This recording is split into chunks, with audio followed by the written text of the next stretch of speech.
Hello students and welcome in class 12th commerce economics. हम लोग chapter 4 को पढ़ रहे थे। उसमें हम लोगों ने कल बजट के कंपोनेंट्स को पढ़ा। इसमें टोटल रिसिप्ट और रेवेन्यू रिसिप्ट्स के बारे में पढ़े कि टोटल रिसिप्ट जो गवर्नमेंट को सामान्य तौर पर जितना कुल रिसिप्ट प्राप्त होता है, आय प्राप्त होती है, उसको टोटल रिसिप्ट कहते हैं। और उसी तरह से गवर्नमेंट को जितना एक्सपेंडिचर होता है टोटल, उसको टोटल एक्सपेंडिचर कहते हैं। तो टोटल रिसिप्ट में रेवेन्यू रिसिप्ट था और कैपिटल रिसिप्ट। तो आज हम लोग रेवेन्यू रिसिप्ट के बारे में अध्ययन करेंगे कि रेवेन्यू रिसिप्ट या राजस्व प्राप्ति क्या होती है। तो राजस्व प्राप्ति के अंतर्गत हम लोग देखते हैं कि सरकार को कुछ इनकम होती है। जैसे रेलवे ट्रेन में जब हम सफ़र करते हैं तो हम लोग टिकट लेते हैं, उसी तरह स्कूल कॉलेजेस वगैरह में फीस देते हैं, और जो इनकम होती है हमारी उस पर हम लोग टैक्स देते हैं। जब वस्तुएं खरीदते हैं तो उस पर जीएसटी देते हैं, वैल्यू एडेड टैक्स देते हैं, सेल टैक्स देते हैं। तो ये विभिन्न प्रकार के जो चीज़ हम अदा करते हैं, पेमेंट करते हैं, उसको हम लोग, ये गवर्नमेंट की आय का एक साधन है, सरकार की इनकम का एक साधन है।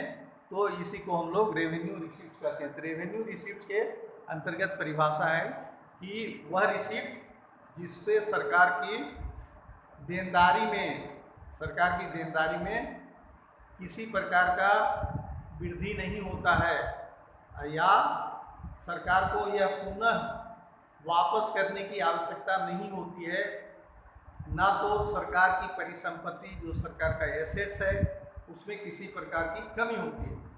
तो वैसी सरकार की आय जिससे ना तो किसी प्रकार की देनदारी उत्पन्न हो और ना तो सरकार के जो परिसंपत्ति है, एसेट्स है, उसमें किसी प्रकार का परिवर्तन हो, तो इसको हम लोग रेवेन्यू रिसिप्ट्स कहते हैं। इसी को इंग्लिश में हम लोग कहेंगे कि revenue receipt is that receipt in which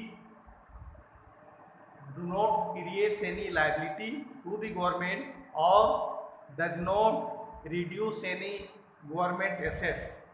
then we can say that revenue receipt is that receipt of the government in which either do not reduce any government assets or neither create any liability to the government. For example, taxes, कर जो सरकार tax वसूल करती है तो उसको इसमें शामिल करते हैं। उसी तरह फीस है, फाइन है और विभिन्न प्रकार की चीज़ है जिसको हम इसमें जिक्र करेंगे। तो सबसे पहले रिसिप्ट में टैक्स लेते हैं, टैक्स कर। तो टैक्स को दो भागों में बांटते हैं, पहला इनडायरेक्ट टैक्सेस और दूसरा डायरेक्ट टैक्स। तो इनडायरेक्ट टैक्स क्या है, डायरेक्ट टैक्स है कि जो किसी व्यक्ति पर प्रत्यक्ष रूप से उसका प्रभाव पड़ता है या प्रत्यक्ष रूप से वह उसको भुगतान करता है, तो इसको डायरेक्ट टैक्सेस कहते हैं। जैसे मान लेते हैं हमारी इनकम बढ़ जाए तो हमें इनकम टैक्स पे करना होगा, तो यह डायरेक्ट टैक्स है। उसी तरह से यदि हम किसी व्यक्ति को गिफ्ट देते हैं तो उस पर गिफ्ट टैक्स लगता है। उसी तरह से विभिन्न प्रकार की कंपनियां हैं जिसको लाभ होती है, वह टैक्स अदा करता है, उसे कॉरपोरेशन टैक्स कहते हैं। तो gift tax, corporation tax, income tax, और उसी तरह से जिसकी संपत्ति बढ़ जाती है तो उसको वेल्थ टैक्स लगता है, संपत्ति कर लगता है। ये सब डायरेक्ट टैक्सेस है।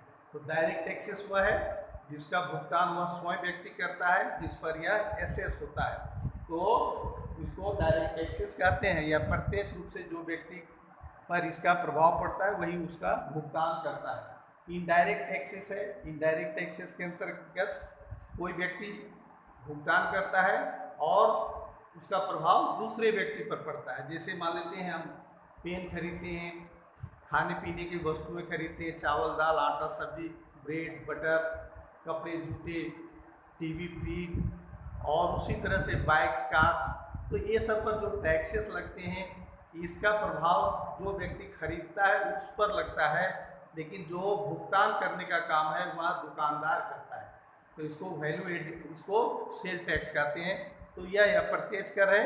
तो सेल टैक्स और उसी तरह से वैल्यू एडेड टैक्स, वैट, या वर्तमान समय में जो जीएसटी है, गुड्स एंड सर्विसेज टैक्स है, ये सब अप्रत्यक्ष करके उदाहरण है। तो ये सब सारी चीज़ें इसमें शामिल होंगी। उसी तरह से फीस है, जो हम मान लेते हैं ट्रेन में सफ़र करते हैं, हवाई जहाज़ में सफ़र करते हैं, मेट्रो में सफ़र करते हैं, तो ये सब पर जो फीस है उससे सरकार की आय होती है। उसी तरह फाइन है, यदि कोई व्यक्ति इलीगल काम करता है, गैरकानूनी कार्य करता है, तो उस पर फाइन लगाया जाता है, तो इसको हम लोग जुर्माना करते हैं। यह भी सरकार का राजस्व प्राप्ति का एक साधन है। उसी तरह एस्चिट है। एस्चिट का मतलब है कि यदि कोई व्यक्ति बिना बिना विल के, अर्थात उसने यदि किसी प्रकार का उसका उत्तराधिकारी नहीं है और उसने किसी व्यक्ति को अपना उत्तराधिकारी नियुक्त नहीं किया, लेकिन वह उसकी मृत्यु हो गई, तो वो संपत्ति सरकार की होती है। इससे जो इनकम होती है इसको एस्चिट कहते हैं। उसी तरह से इनकम फ्रॉम पब्लिक इंटरप्राइजेज, मान लेते हैं पब्लिक इंटरप्राइजेज है, जैसे इंडियन रेलवे है, पोस्टल डिपार्टमेंट है, बैंक्स हैं, उसी तरह से एनटीपीसी है, भेल है, ये सब विभिन्न प्रकार के जो पब्लिक इंटरप्राइजेज है, जैसे पेट्रोलियम में ओएनजीसी है, इंडियन ऑयल कॉरपोरेशन है, भारत पेट्रोलियम है, हिंदुस्तान पेट्रोलियम है। इससे जो कंपनियां हैं, इन कंपनियों से सरकार को जो आय प्राप्त होती है वह भी रेवेन्यू रिसीव्स होता है। उसी तरह से स्पेशल असेसमेंट। स्पेशल असेसमेंट का तात्पर्य है कि मान लेते हैं कोई जगह में कोई विशेष व्यवस्था कर दी जाती है और उस जगहों का वैल्यू बढ़ जाता है, तो वैसे लोगों से सरकार पैसे वसूलती है, इसको स्पेशल असेसमेंट कहते हैं। मान लेते हैं किसी के मकान के सामने में बड़ा सा पार्क बना दिया जाए या मॉल बना दिया जाए और विभिन्न प्रकार की सुविधाएं दी जाए, तो उन सबसे अधिक मात्रा में टैक्स लेना शुरू करती है, इसको स्पेशल असेसमेंट कहते हैं। मान लेते हैं एक वीरान भूमि पड़ी हुई एक्स व्यक्ति का और उधर से हाईवे निकल जाता है, हाईवे उधर से बना दिया जाता है या उसके आसपास में रेलवे स्टेशन बन जाती है, तो उस ज़मीनों की कीमत बढ़ जाती है। तो वैसे जब ज़मीनें बेचते हैं या वैसे मालिकों से अधिक मात्रा में टैक्स वसूला जाता है, इसको स्पेशल असेसमेंट कहते हैं। उसी तरह से ग्रांट या डोनेशंस, हम लोग सरकार को विभिन्न प्रकार के डोनेशंस देते हैं, जैसे prime minister drought relief fund है, prime minister flood relief fund है। अभी वर्तमान समय में जो कोरोना से कोविड-19 के कारण उसमें हम लोगों ने डोनेट किया, तो ये सब विभिन्न प्रकार के डोनेशंस हैं, इससे भी सरकार को आय प्राप्त होती है या रेवेन्यू रिसीव।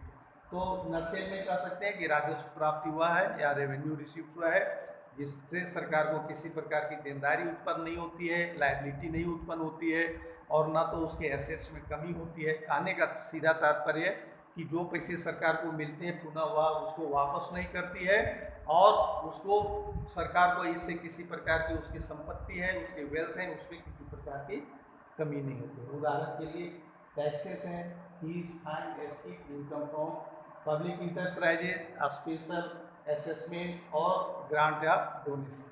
तो इन चीज़ों को अध्ययन करेंगे, इससे आपको ऑब्जेक्टिव टाइप क्वेश्चंस भी पूछे जाएंगे और आपको एक्सप्लेनेटरी क्वेश्चंस भी पूछे जाएंगे। तो 1 नंबर के मार्क 3 और 4, 5, 6 नंबर के प्रश्नों के लिए आप तैयारी इसको करेंगे, नोट्स बनाएंगे और इसको गहनता से पढ़ें, गहराई से पढ़ें। यह ईजी है, आसानी से आपको मेमोराइज हो जाएंगे, आप इसको आसानी से समझ जाएंगे। तो आज इतना रखते हैं, कल हम लोग कैपिटल रिसीव करेंगे। तब तक के लिए धन्यवाद, thank you, have a nice day.